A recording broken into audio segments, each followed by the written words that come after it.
Okay, everybody. Hey there. Welcome back again. Good morning. Good to see you guys. We still have about 4 minutes. So just getting things set up over here as usual.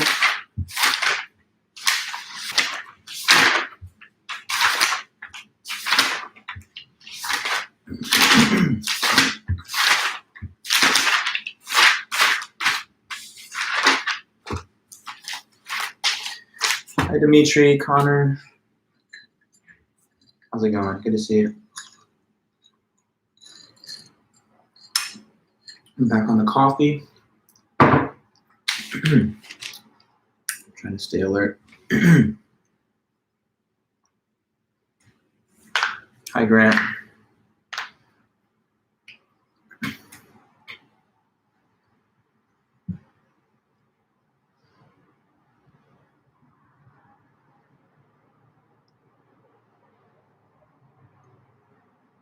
Hey.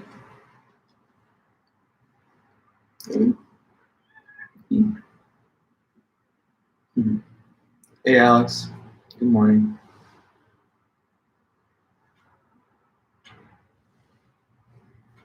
Nina, what's up? How's it going? Eddie. Come on. Hey.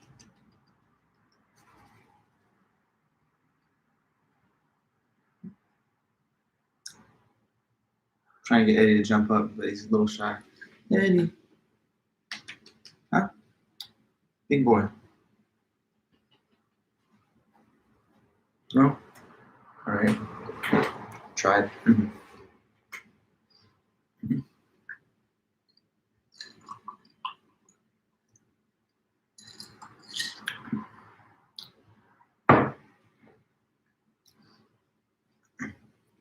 Couple more minutes.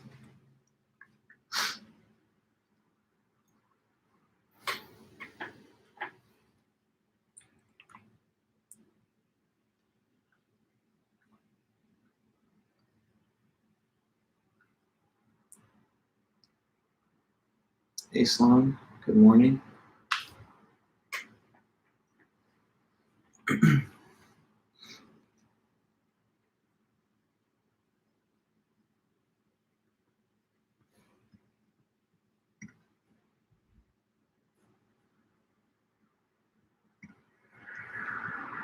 Eloise. Hello. We all know Peach is never shy, so she's definitely going to jump right up. Hi, Kylie. John.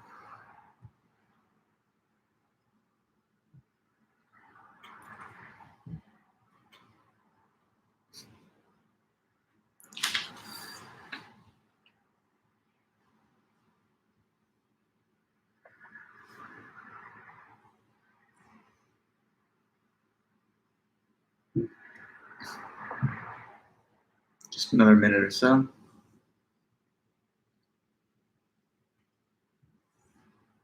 Peach.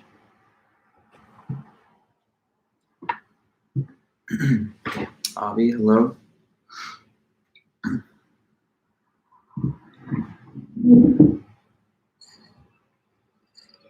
Hey, Ryan.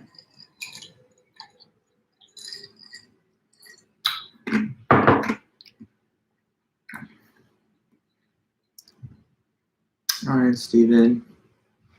Hello, everybody. Nice. Okay. So let's get started, I guess. It's about 9 a.m. So welcome back. Thank you guys as usual. Probably most of you have already been able to leave a comment in the chat, but go ahead and do that if you haven't at some point. So then your attendance will be noted if needed. It's good to see everybody. Hi, Nicole, Amanda, and all the rest. So we're working through this current topic of ethics, and we spent a couple meetings just studying the theory of utilitarian ethics. So let me just say a few things about that, and then today our plan is to learn about another ethical theory that's quite a bit different from the utilitarian system. So ethics just is about the theory of morality, the study of morality and moral concepts. Therefore, it's all about things like right and wrong, good and bad, moral and immoral. And the question can be asked, what does it mean to say that an action, or what does it mean for an action to be defined as either morally impermissible, permissible, or obligatory? And different ethical theories try to provide answers to those questions, giving us principles that we can use to make these judgments about the morality of different actions. So utilitarian ethics is the one that says that the right action for anybody is whichever action generates the most overall pleasure for the greatest number of people, or as they really put it, the greatest amount of happiness for the greatest number of people. But happiness to a utilitarian is basically equivalent to pleasure in the absence of pain. And the reverse of this is pain in the absence of pleasure. So the argument is that each one of us pursues pleasure or happiness as the end, and everything else in life is a means to that end. So we're already in the pursuit of personal happiness. Therefore, happiness appears to be something we recognize as a good. And so Mill just thinks maximizing and trying to cause more rather than less is the right moral theory based on that. So anyway, in utilitarianism, we're supposed to take the actions that lead to the greatest amount of overall pleasure for the greatest number. We applied the theory to like a given scenario, just something random of choosing pizza toppings. But I thought I mentioned that it's a general theory that could apply to any number of different choice situations, up to and including, you know, the biggest and heaviest choices a person could make, involving life and death, or, you know, permanent decisions with big consequences. Okay, and I guess I also just tried to talk to you guys last time a lot about the different objections to the theory, and I believe we mentioned 3 for the basic discussion. So one of them was that some say it's a theory for swine. It's a theory fit for swine, better for pigs than humans, because it's all about pleasure. And some people think that's a little bit of a unworthy goal of something like a human being. Maybe pleasure would be a more appropriate goal for something less intelligent than a human, like a pig that just wants to eat, sleep, you know, roll around in the dirt.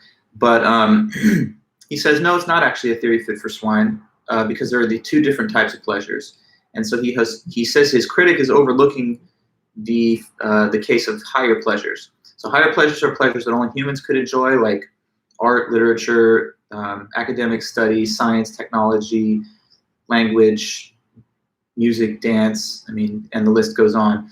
And lower pleasures are just things that, you know, any animal can enjoy. It doesn't take a human intelligence to enjoy. So things like food, sleep, mating, I don't know, activity of just basic kinds.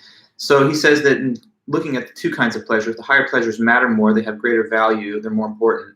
And so utilitarianism is not just directing us to maximize the lower pleasures, and that's where he thought the critic missed the mark, because his theory, in his view, is saying maximize all pleasures that a human's capable of, but with the special attention to the higher ones because they matter more and they have greater weight. And then the other 2 objections that we closed the meeting with were, on the one hand, that according to utilitarianism, no action is absolutely forbidden in principle, because we can always imagine given scenarios in which an action that is ordinarily thought to be forbidden would be the only available way to maximize utility.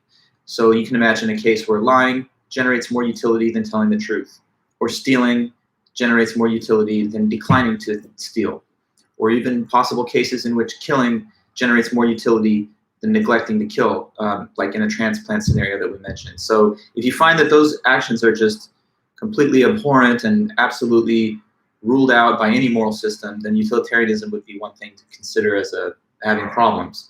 And then the other problem that we mentioned was that it's, in some people's judgment, too demanding to live up to the theory standards, because you'd have to always do the action that leads to the greatest amount of overall utility, even if that's inconsistent with something that you would prefer, or inconsistent with something that would be better for people who you have a partiality and familiarity with.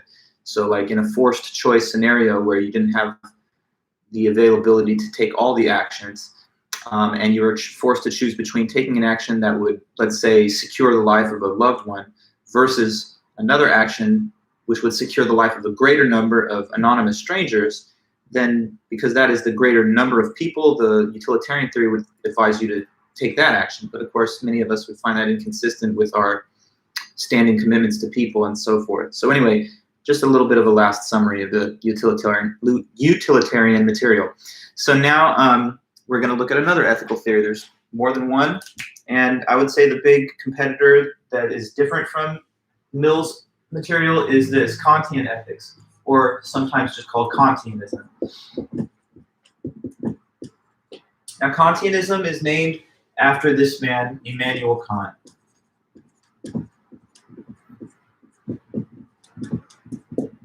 So John Stuart Mill is kind of like the granddaddy, forefather of utilitarian ethics. And this guy, Immanuel Kant, clearly given his name, is the one behind Kantian ethics. Sorry, so I'm just going to get his dates here. 1724 to 1804, that's when he lived.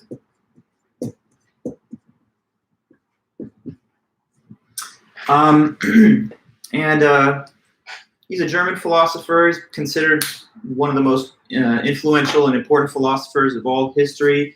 He's one of the big names up there. Not to worry, Ellie, and good to see all you guys that have shown up in just the last couple moments. Welcome back. Anyway, I was saying Kant was a German philosopher. He's considered one of the big names in all Western philosophy history, up there with guys like Socrates, Plato, Descartes, Mill himself, and others. So he worked in a whole bunch of different subjects within philosophy. He's written on almost every topic, but his writings on ethics, I think, are probably his most widely read and discussed material. So his ethical system is quite a bit different from the one that was given to us by Mill. For us to first of all think about what it's all about, he says this: instead of looking forward to the consequences and determining the morality of an action based on the after effects, the results, we should instead take a look at the person's will and intention when they commit the action. So I think I mentioned at one point that utilitarianism is a member of the consequentialist school of thought. And in consequentialism, it's a crude diagram, I understand, but suppose this were a person who does an action. This arrow stands for the passage of time. At the later part of the arrow, we see the letter C, and let that stand for consequences. So to consequentialists, this stuff is what matters. This is what determines whether the act was good or bad, those results. If they're good results in some sense to be described, then it's a good action, and if not, then it's bad. But now we're dealing with Kantian ethics, which doesn't hold this assumption at all. So for the Kantian, when you're taking an action and we want to judge its morality, was it right, was it wrong, instead of looking out to the future consequences, we would rather look back to the intentions that the person had when they committed the act. So I draw the letter I inside the person's head because, intentions form in your mind. That's where they get started. And this looping arrow is like saying, instead of looking forward to what happened later, let us go back to the point of action and consider the intention that the agent had when they committed the action before any of the results materialized later on afterwards. Okay, so to a Kantian, basically, as long as your intentions and will were good, then that's sufficient for the act to be morally permissible. It doesn't matter if the way that the effects and consequences played out were less than favorable, less than ideal, or not optimistic, because it's not about the maximization of utility or happiness. Instead, it is about acting with a good will to uphold the moral law. So it's much more about duty. Kantianism is the ethics of duty. Sometimes there's another word for that type of theory. I told you guys that utilitarianism were a member of a family of theories called consequentialist theories. And to kind of expand a little bit on Kantian theory, it's a member of a family of theories that are called deontological theories, or deontology. So deontology is like the broader concept under which Kantianism falls.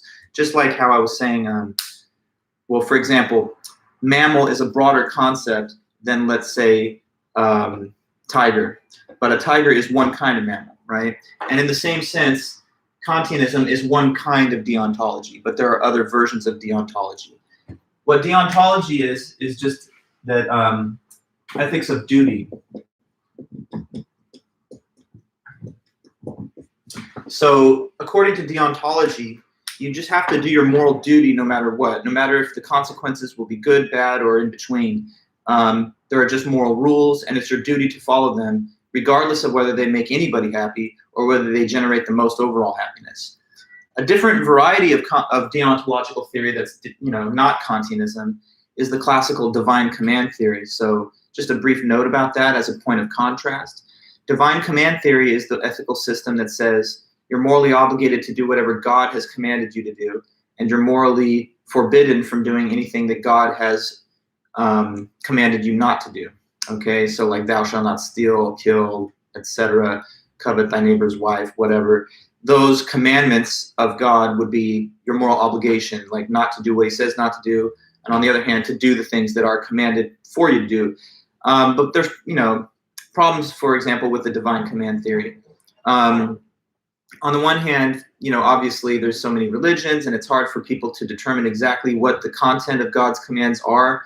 Even within one religion, there are doctrinal and interpretation and differences of translation even that make it hard for everyone to have a uniform agreement on what the scriptures mean of a given religion. And then the philosophical issue with deontological divine command theory is that does an action become right or wrong just because God commands it as such? Or are there things that even God cannot make right? Like an example of this that's somewhat interesting is the old biblical story of Abraham and Isaac. I don't know if any or some, at least, of you know of this parable of the Old Testament Bible, but in the story, Abraham is commanded by God. So Abraham, first of all, was the original recipient of the covenant from God. So that was like a compact between God and Abraham. He said, spread these words and this gospel to the people, and I will give a safe haven for the chosen people in Israel and liberate them from the Egyptians. But anyway, so he agrees to do this, and therefore he's like the emissary of God in the Old Testament, and he's the most allegiant to God of all people. But one day God is like going to test him or something. So he says, Abraham, I have a commandment for you, and you have to do it. It's something you're not going to like, though. I want you to give me an offering of your son at the top of Mount Moriah, and I want you to take him up there and slay him, kill him, which is confusing for sure to Abraham because he loves his son. Anybody who has a child, you could understand. You would love your child, and the last thing you'd want to do would be responsible for their death. But this is God telling him to do it. So he's like, I don't know. It's God after all, and everything he says is what I have to do. So he goes up the mountain preparing to kill his son Isaac. Doesn't, of course, tell him exactly why they're going up there. Maybe it's just a hike, but they're going to go up to the top of the mountain. Does anybody know about this story or what happens in the end? It's a little bit of a digression, but I thought it would be interesting to give us context. Any people familiar with the Old Testament story of Abraham and Isaac and what goes on later? The same story is actually included in other scriptures from Judaism, Islam. In Judaism, the Torah is kind of the equivalent of the Old Testament in Christian sense. Well, so Grant, you know what happens? Maybe you could help a spoiler about the end. Like, he gets up to the top of the mountain. What does he do? He's got his son with him. Does he kill his son?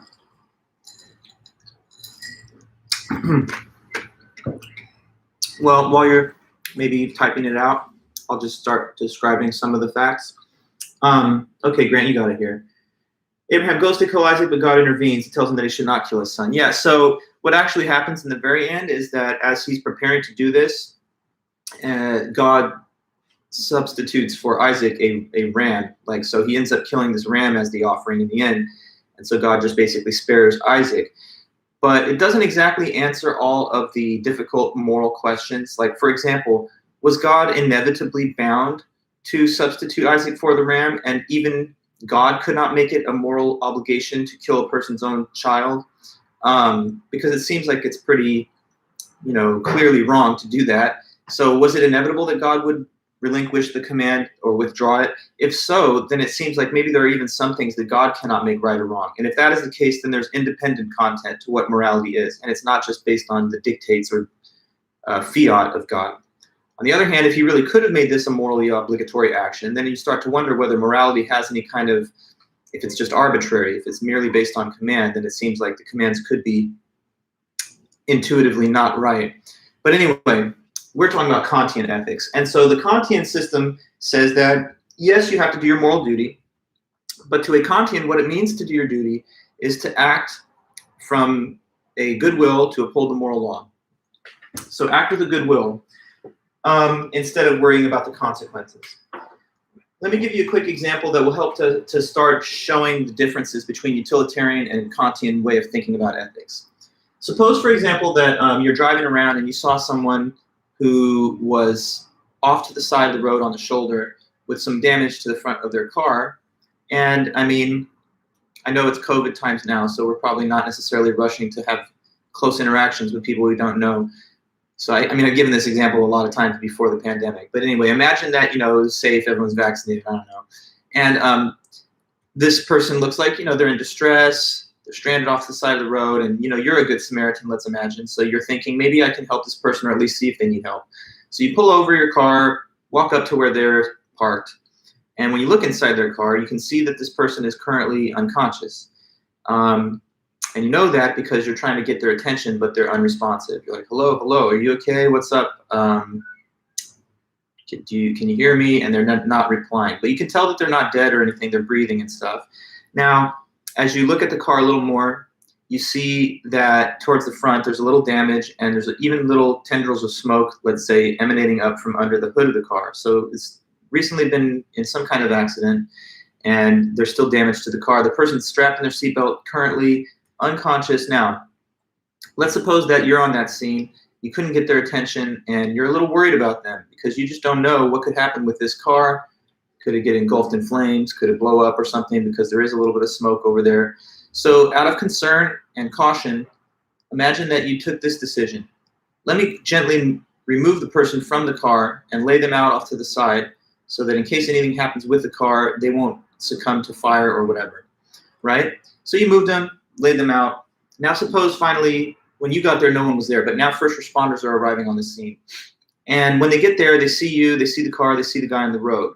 And they start asking you questions like, hey, how do you know this person? Are you guys friends or what's the situation? And you say, no, I'm a total stranger. I'm just a passing by good Samaritan. But when I came up to the cars, they were still, you know, well, let me develop the story a little more. When I came up to the car, I could see there was damage to the car, so I just came by because I thought I could help. And then they say, well, when you got here, was this person already on the ground? How did they get on the ground outside the car? Did you do that, or did they somehow exit the car on their own? And you said, oh, no, okay, well, when I came up, they were in the car still, and I actually removed them because I was worried you could see the damage. Maybe the car could catch fire or something, I don't know. So that's why I did that.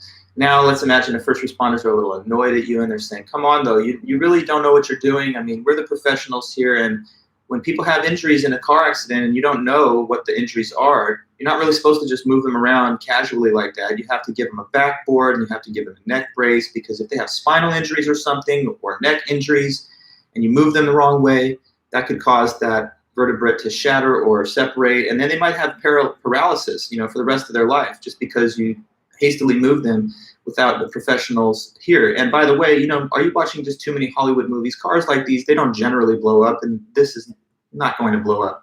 So you're feeling a little bit ashamed, or I don't know, embarrassed that you did that. But, you know, at the same time, you're thinking, well, I wasn't trying to do anything wrong. This was out of the best of intentions, and I was simply trying to help the person, but maybe I inadvertently made things worse. So suppose, as it turns out, that when this person gets back to the hospital, they find that due to you having moved them, you did cause a break in the spine. And because of that, now they do have permanent paralysis from, let's say, the neck down, and they can no longer have motor control. So what you did made things way worse. Okay, so the consequences of you moving the person, in this hypothetical scenario, were manifestly not good. I mean, if you had done nothing, and if you had not even been there, then this person would have retained full motor control for the rest of their life, and would have had so much more happiness and pleasure that comes from having the ability to control your body all the way going forward. So you made their life a lot worse, I guess, but okay, let's consider these two theories just for a moment. So in utilitarianism, do you think that we would say of this person's action that this was wrong and they did something but was morally it was wrong? In utilitarianism, let's get that question answered. Would this action in the hypothetical scenario of moving our victim, would that have been wrong to a utilitarian? And if you can tell me why, or why not? So yeah, you're saying it would be wrong. Correct, Amanda. And what's the basic reason? According to the theory anyway, we would say this person's action was wrong based on simply the results that happened from it, you know, because if it's all about taking actions and the consequences are all that matter, then these were bad consequences, and you did it because you acted that way. Yes, but here, what about, you're starting to learn about Kantian theory. We have much more to go in developing it, but just as much as you know right now, I've told you it's about acting with goodwill and all of that. So to a Kantian, was the act wrong? And there we get a different answer. No, in Kantian ethics, this was not immoral or morally impermissible because it's not being judged according to the consequences. In a Kantian ethical theory, we look at the individual's intentions and their will when they acted. And looking only at that and not what happens later, the individual's will and intentions were good and righteous. This was not done with any intent to hurt the person or to disable them. Quite the contrary, it was done out of the concern for their life and their safety. So although it met with bad consequences, although it didn't work out as intended, it was intended as a good action, so therefore it's not immoral in and of itself. So that's the idea. Kant says consequences in many cases are not fully within your control, and sometimes you don't have a full understanding of what the consequences could be, but as long as you act with a good will and a good intention, then you can't be morally held blameworthy for what the results end up being. So to a Kantian, we should act with a good will. Now, what does it mean to act with a good will? You may be thinking it's just common sense. We kind of have an everyday informal understanding of it, and probably we do. But to a Kantian and to Immanuel Kant, the notion of a good will is a little bit more technical and specific. So let me write it here. Acting with a good will. A good will is done or shown in this case when you act from the motive of duty to uphold the moral law.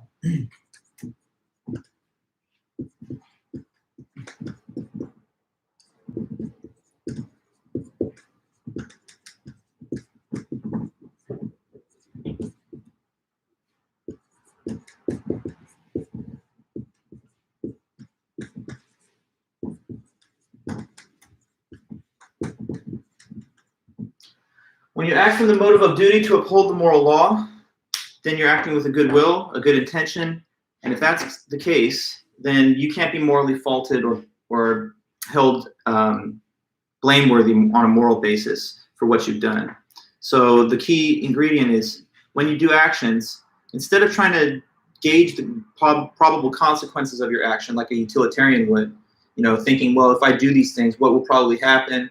And I got to act the way that's going to lead to the most overall happiness. That kind of forward-looking, looking forward to the consequences is way different from what Kant would say. He would say, don't worry about the consequences because how they play out is in many cases a matter of pure speculation. Instead, try to just see to it that you are acting with the best of intentions, with a good will. Make sure that when you do things, you're doing it from a sense of duty to uphold the moral law. And if that is the case, then let the cards fall where they may, as some people say, and whether the results are good, bad, in between, that was not wrong, okay?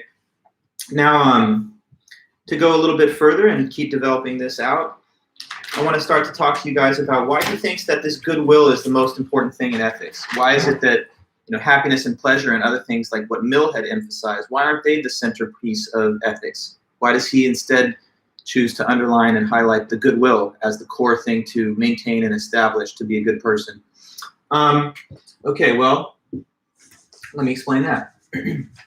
So he says the reason that the goodwill is at center stage of his ethical system is because the goodwill, he says, is the only thing in the world that is unconditionally good. Okay, so let me write that and I'll explain a little bit.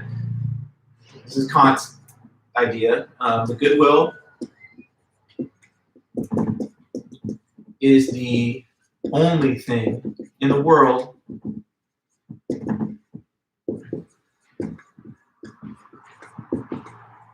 that is unconditionally good.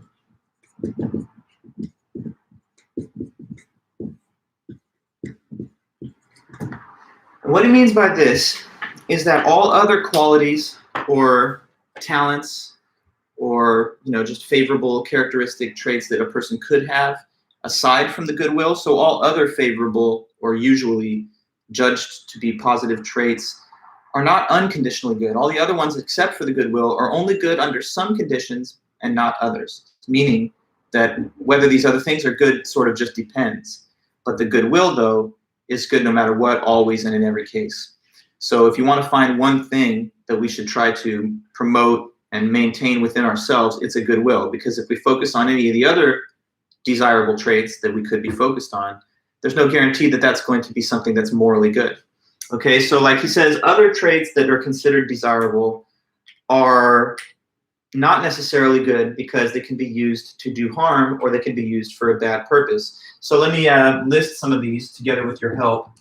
Some desirable, let's call them desirable character traits or attributes of a person. So I want you to think for a moment, and let's get some things in the chat if you can, of what are qualities that are usually judged to be good qualities for a person to have, like as a part of their character or temperament or personality. You know, so like if say you had a child and you're very proud of them and you thought you did a great job as a parent, you might say, I'm very happy because my child ended up developing to be a person who is blank. And then this descriptor would be a positive descriptor, you know. So, okay, here we go. Patience, honesty. All right, that's already good. Patience is a virtue, they say. And so you could argue that that's a good thing for a person to have as a character trait. Let's see. I'm just going to take the ones that I see here. I see kindness. Okay, very good so far. How about like, let's continue, motivated. Okay, good, Ryan. So a motivated person, motivated, dedicated. What about a person who doesn't give up and they make sure to see their goals to their successful conclusion? They don't back down at the first obstacle. I'm just trying to give you ideas. Words for that, you know, throw something out maybe at me. Or what about, there's another one that's a big one. So hardworking, yeah, determined. Okay, I guess that's a good way to put it, although hardworking is kind of synonymous. It's all good. Determined, patient, kind, motivated, determined. How about just, okay, so there's also simply being intelligent, right? I mean, don't forget that. It's a good thing. Generally, people desire intelligence, and we regard that as a valuable trait. You'd rather be intelligent than to be ignorant or idiotic or something. Intelligent, patient, kind, motivated, determined. How about the kind of person who easily makes friends because everyone thinks they're the life of the party or that they're fun to be around? What would be a word for that type of individual? Make people laugh a lot. You know, they just have that kind of infectious personality that people gravitate towards. You know, that's a desirable trait for many people socially. And what could be the word to sum that up? I have a few, but maybe you could come back to something. Charismatic, sure, that would be one way to put it. Charismatic, humorous, quick-witted, many different ways to put that, but let's go with your label of charismatic. Okay, and so let's see. How about this? You're willing to face danger if it's needed to do what's necessary. You know, if there's a dangerous situation, you're not going to necessarily run away from it because you're willing to put yourself in harm's way, at least if it's really important and necessary. That's the opposite of a person who would be too scared to do that. So what kind of quality am I talking about here? You know, say you're a police officer, firefighter, and you have to face dangerous situations. So if you have that willingness inside to do that, what kind of character trait is this? We don't have that one, I don't think, yet. Willingness to face tricky and tough situations that could be somewhat, okay, brave or courageous, sure. Bravery, brave. Okay, so I mean, we're getting a good listing here. Let me just put a couple more in that maybe we didn't think of, because he also mentions a couple that are not necessarily character traits, but rather gifts of fortune. So like he mentions, for example, wealth. Obviously, having some material wealth behind you is something that we desire and we think of as a good. It's better to have wealth than to be poor and in poverty. So that's another trait that is considered good. And I guess, well, I don't want to miss this one. How about strength? You know, physical strength, being athletic or strong, whether that's muscular or whatever. Usually we think that that's a mark of another positive quality. People strive to be in good shape. So I don't know, I can say strong. And I'm going to add this one at the end. And I kind of saved it for last. Oh, just kidding. One more before I do that. Power, like holding power of some kind. Having some degree of ability to affect your wishes in the world instead of being powerless and not being able to achieve the things that you want to do. And the last one now, for real, is happiness itself. Remember that happiness was the big ticket item for the utilitarians. They said this had ultimate importance. Happiness is the one thing that we all seek as an end. So creating more rather than less is the right way to live your ethical lives. Well, anyway, now we're talking about Immanuel Kant, a different author, a different mind. And here's what he's saying to you here. When you look at this list and all these nice desirable character traits or attributes, you're looking at things that are actually not unconditionally good. So these things can be good. All of these things can be good, and we understand that that's true. But they can also be very bad, dangerous, or scary if the wrong type of person has that quality and uses it for a bad purpose. Okay, so like, for example, I'm just going to bounce around with some of the things we listed. Suppose that someone is, let's go with intelligence for the first. Someone's extremely intelligent, right? They're sharp, they're bright, they are resourceful in that way. Could be a great thing, right? But in what situation do you hope that this type of person, maybe you don't want them to be so intelligent? It would be a little bit dangerous and worrisome if a certain type of person had a ton of intelligence. So what kind of person with intelligence would you be a little bit afraid of having that intelligence? And in that case, you'd say, I wish they weren't so smart, actually. So intelligence in the wrong hands, basically. I'm talking to you about what?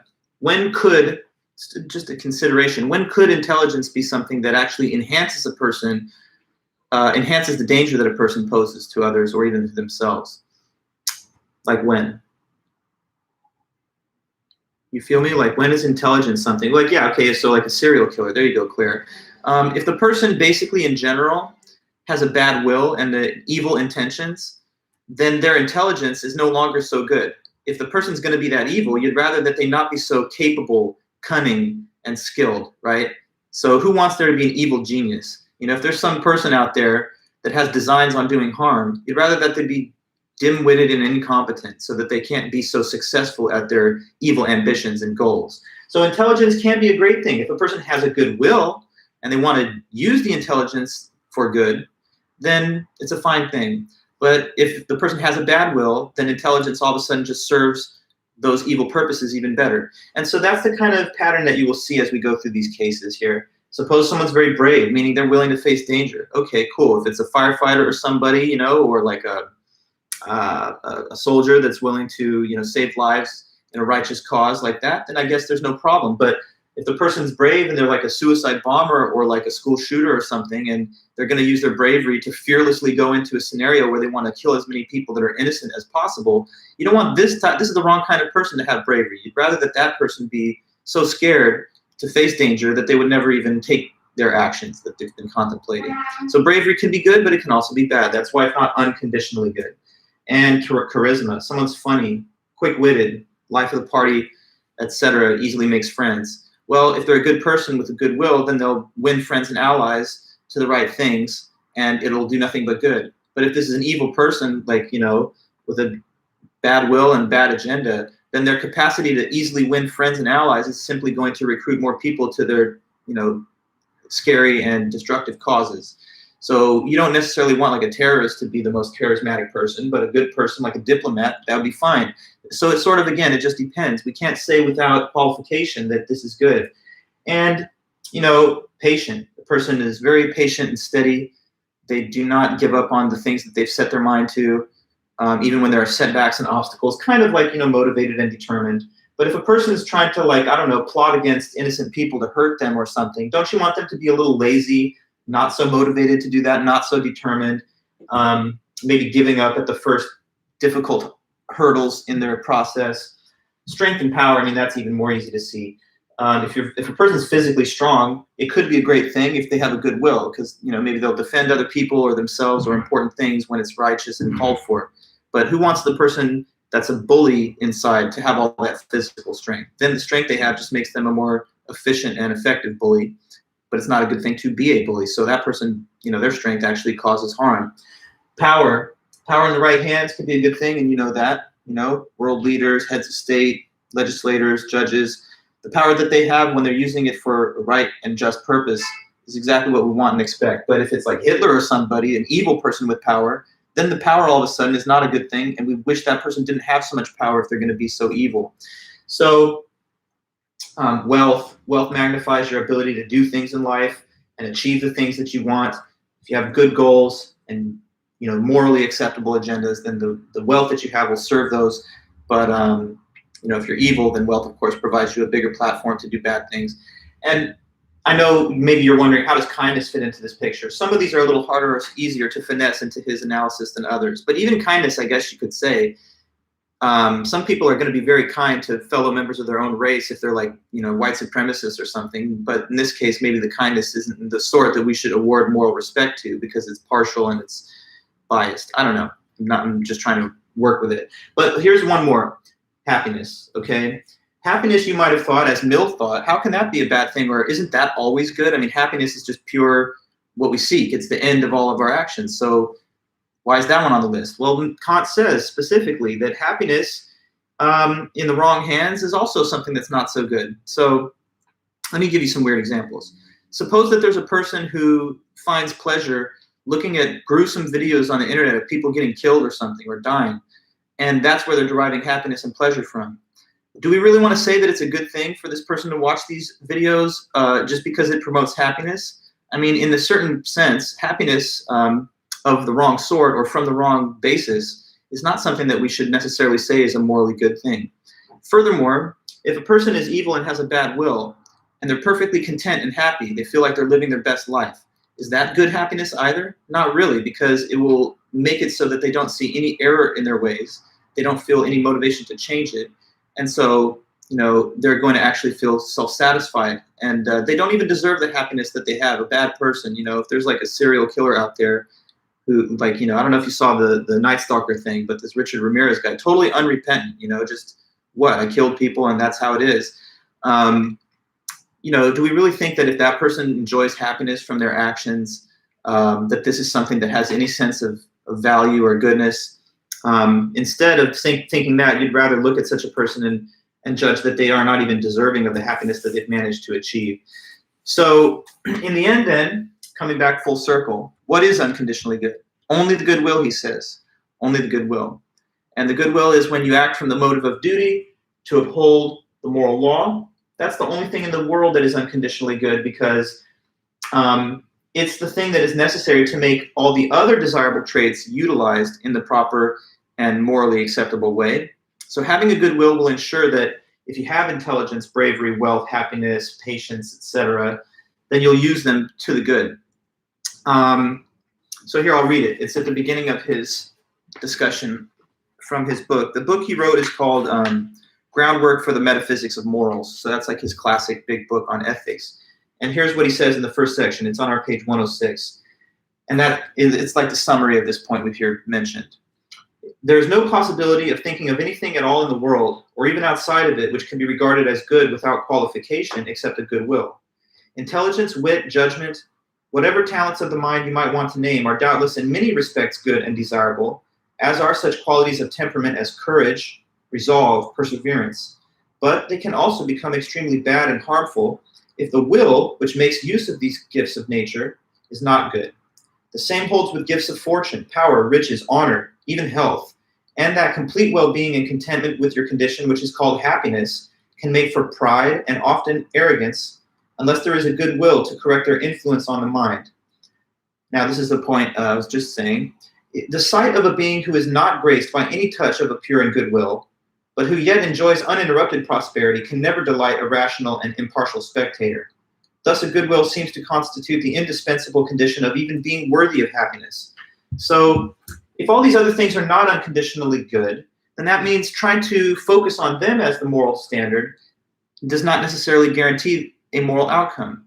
If you're making people happy, but it's by serving them up images of these grotesque scenes of death, then that's a creation of happiness, but not in a morally good sense. And if you want to just focus on becoming the most smart person in the room, you may achieve that. But if you don't have a good will to pair with your intelligence, then this intelligence just purely by itself is not a guarantee of a good moral code of conduct. So no matter what else you want to pursue in life that are desirable character traits, you could try to become the strongest, most powerful, most patient, determined, intelligent, charismatic, happy, wealthy person. But even if you have all those traits, they're not going to lead towards moral goodness unless you have a goodwill in the first place. So that's why Kant says, let's try and get the thing that's unconditionally good going first. And then that will activate and make proper use of all the other desirable traits that we try to establish and build up. So, we're working through this theory and developing the details. I think I just mentioned before I created these notes that the goodwill, according to Kant, is something a little specific. You might be wondering, well, is it just a general idea? And he does say that a goodwill is shown when you act from the motive of duty to uphold the moral law. So when you act from the motive of duty to uphold the moral law, we have to understand what it is to act from the motive of duty, okay? Because he says only an act done from the motive of duty has moral worth, as opposed to an act which is done from the motive of inclination. He says such an act as that does not have moral worth. So for us to be all clear on what it is to act from the motive of duty to uphold the moral law, we have to comprehend the difference between the motive of duty itself and the motive of inclination. All right, so let me get the board clear, and I'll try and create a few notes on that. We have 2 lectures on the Kant in our syllabus and in our schedule. So one of them is today, and one of them is on Monday. So whatever Kant material we don't finish in this meeting, we'll definitely cover it on Monday, and then it's a 2-part lecture. Okay, so he says this: only an act done from the motive of duty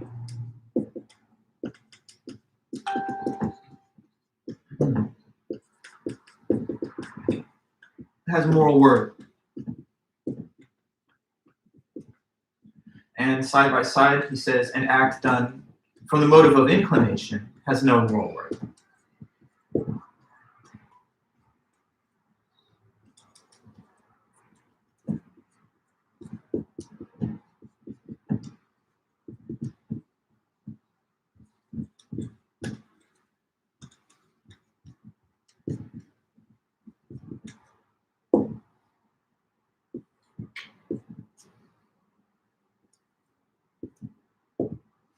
Okay, so only when an act is done from the specific motive of duty does it have moral worth, and when an act is done from the motive of inclination, it doesn't have any.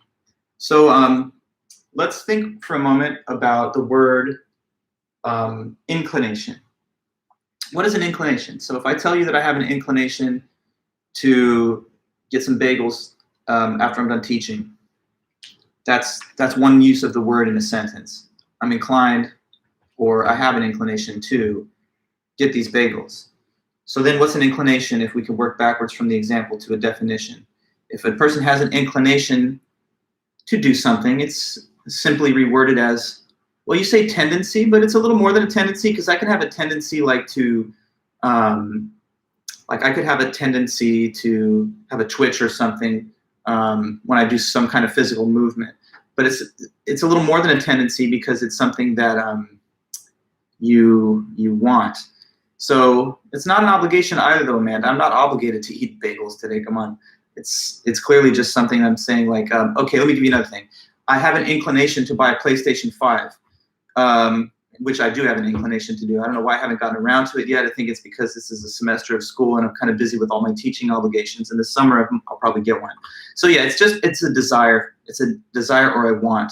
If I say I have an inclination to, I don't know, go travel to Europe, then that means I want to go, I desire to go. So it's just a fancier word that refers to a desire or a want for something.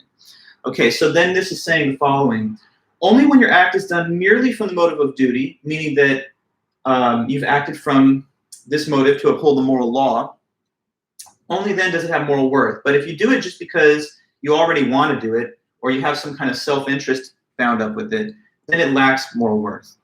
So there's an example given by Kant to help illustrate why it is the motive of duty that is the only possible motive that your action could have if it has moral worth. And this example given to make the point is the shopkeeper example.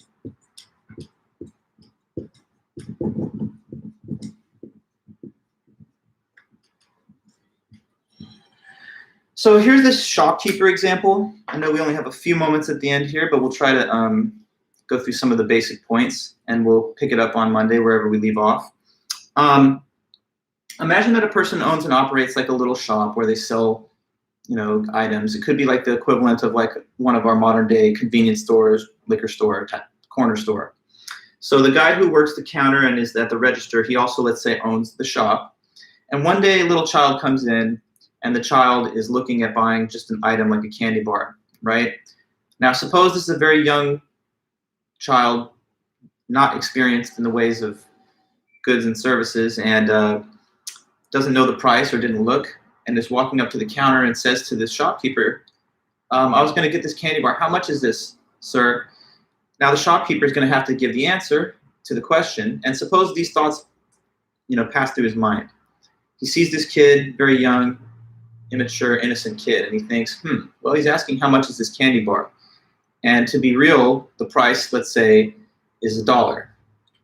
But it would be so easy for me to gouge the price because this kid is, too young and naive. If I really wanted to, I could say something more and he'd pay it. I could tell him that it's $3 or $4, and he would open up, his pockets and give me that much, which is an inflated rate that goes beyond its actual market value. So he wants to basically rip the kid off. He's tempted to do that. He's thinking, I would love to have a few extra bucks. Maybe then I could, buy another lottery ticket or have, extra spare money for the bus ride that I'm taking later or whatever, right? He might want to have a few extra bucks. So he sees this kid and he's thinking in his mind, golden opportunity to rip the young child off and get some extra cash. He doesn't know the price. He'll take it as a given, whatever I tell him.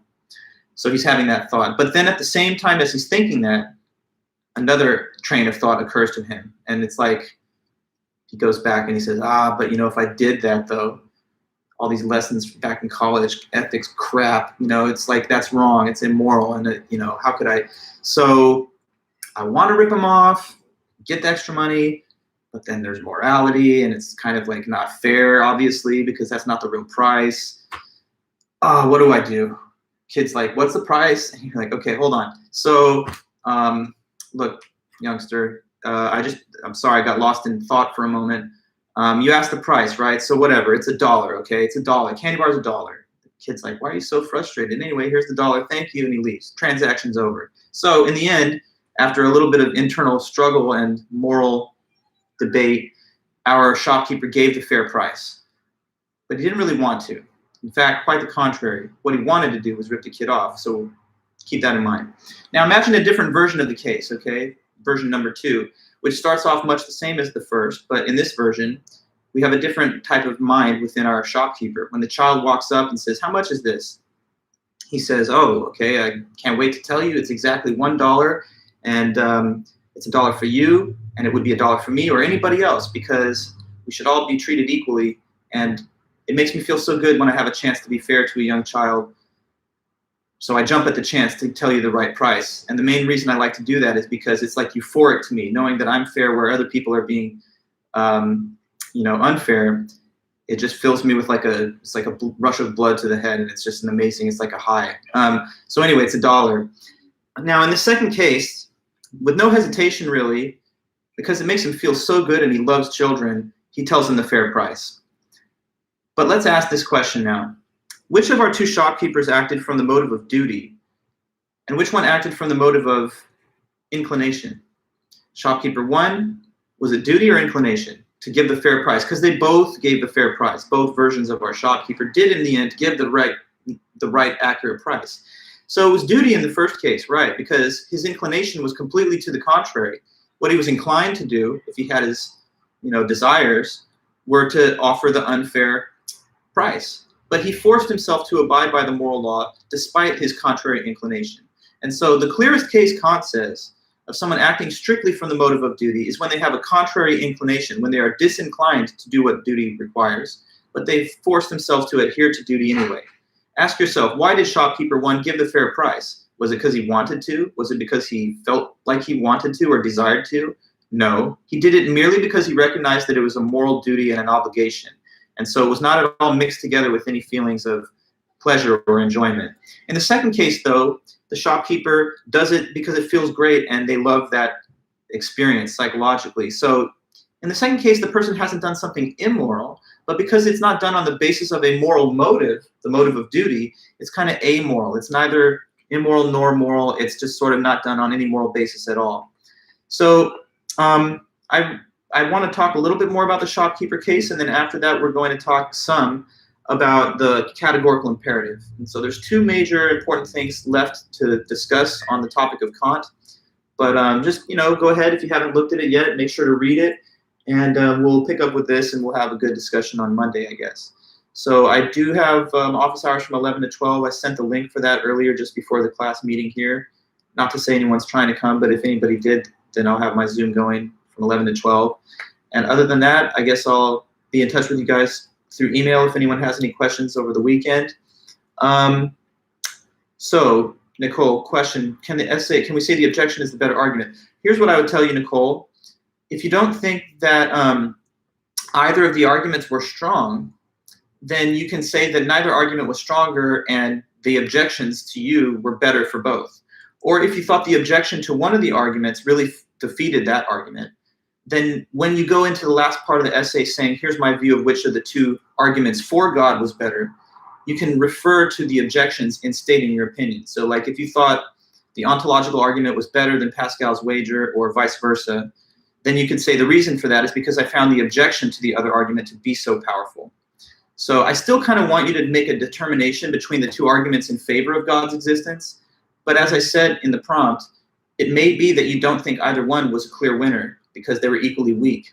And in stating your reasons for having that response, you might then cite the objections and how much you found them to be superior to the original arguments themselves. Does that help, Nicole? Hopefully that clarifies it a little bit.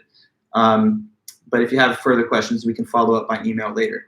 So thanks again, everybody. I'm going to let you guys go. Got to get another stream going for 10 a.m. But take care, and I'll be in touch, like I said. So thanks again. Okay, bye-bye.